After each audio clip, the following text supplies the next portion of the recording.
This is Kol Israel, the voice of Israel, broadcasting from Jerusalem. Thursday, June the 1st, 1967, 8:30 p.m.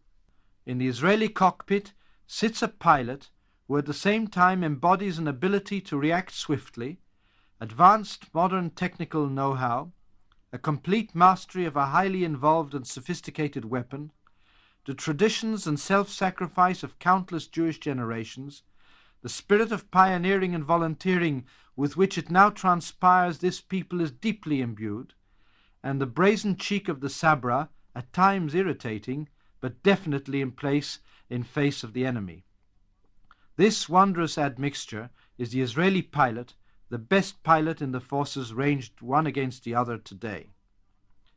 It is cold comfort to anybody in the region of a bomb that falls to know that not many bombs have fallen.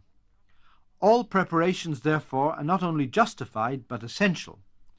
Nevertheless, the damage that can be created by one of the planes in the Arab armies today is not as great as that wrought by the Syrian shelling of Gadot some weeks ago, and we saw how, thanks to adequate preparations, shelters, etc., there was no loss of life.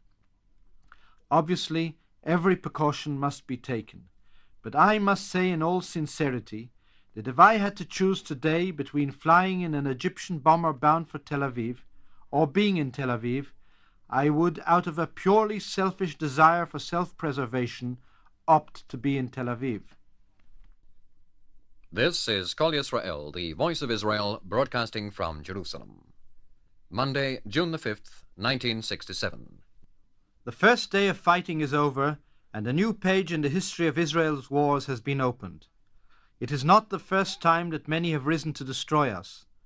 The fog of war covers the battlefield, and we have not taken the initiative to dispel it, for this fog is more of an obstacle to the enemy than it is to us, as it obliges them to be dependent on their own false and exaggerated reports.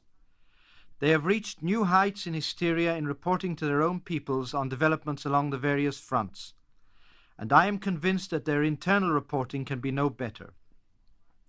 The population quietly going about its work in Tel Aviv and living its day-to-day life will be interested to learn that the Arab broadcasting stations report that the city is burning fiercely. This gives some indication as to the accuracy of their reporting. King Hussein today made the mistake of his life because he believed Nasser's false estimate in regard to Israel's weakness and inability to stand up to all the Arab forces at once. As to the results, we shall wait and see. To summarize the situation at the time of this broadcast, a decisive battle is being waged in the south, according to the Egyptians in Sinai. The Egyptian Air Force would appear once again to have met its match, though the battle continues. And as I have explained more than once, we are organized and capable of handling any grouping of problems posed to us by the Arabs at any time. A few days ago, Nasser said that Israel today is different from what it was 10 days ago. I would say that tonight Nasser is a very different person from what he was when he started work this morning.